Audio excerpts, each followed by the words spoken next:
നാടിന്റെ നാനാവശങ്ങളിലുമിന്ന് സർവത്രികമായി തെളിഞ്ഞുകാൺമൂ. ലാഭങ്ങൾ കൊയ്യാൻ തുനിഞ്ഞിറങ്ങി വ്യവസായങ്ങൾ വൃദ്ധസദനങ്ങളായി. വീടുകളില്ലാത്തതല്ല മൂലം വീടുകൾ സംഖ്യയിലേറെയുണ്ട്. എങ്കിലും വൃദ്ധജനങ്ങൾക്കായി ഒരു ജീവിതമില്ലിന്നു. വീടുകളിൽ വൃദ്ധസദനത്തിലെത്തപ്പെട്ടില്ലേലും ജീവിതം സഹമാനവർക്ക് സ്വപമനത്തിലും രക്ഷയില്ലാത്തോണം കഷ്ടതകൾ തന്നെ നൽകിയിടുന്നു. മക്കൾ കഷ്ടതകൾ തന്നെ നൽകിയിടുന്നു. മക്കൾ കഷ്ടതകൾ തന്നെ നൽകിയിടുന്നു. പെറ്റു വളർത്തിയ മാതാവിനും പൊട്ടി വളർത്തിയ താതനോടും കണ്ണുനീരേറെ ചൊരിഞ്ഞതാണ്.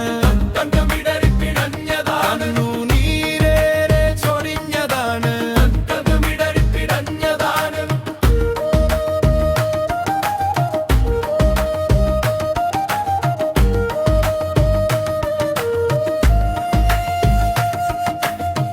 ജീവിത സാനുവിൽ മുള്ളിൻ വഴികളിൽ വീഴാതെ നിന്നു കിതച്ചതാണ്.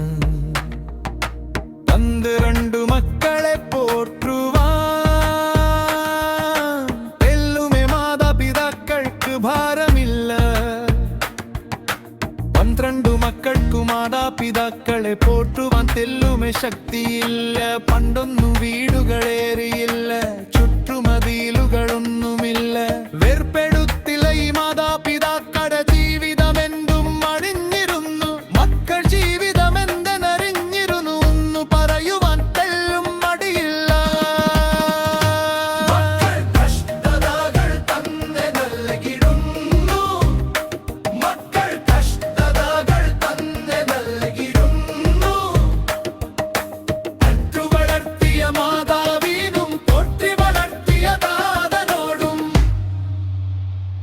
കണ്ണുനീരേറെ ചൊരിഞ്ഞതാണ്. കണ്ണുനീരേറെ ചൊരിഞ്ഞതാണ്.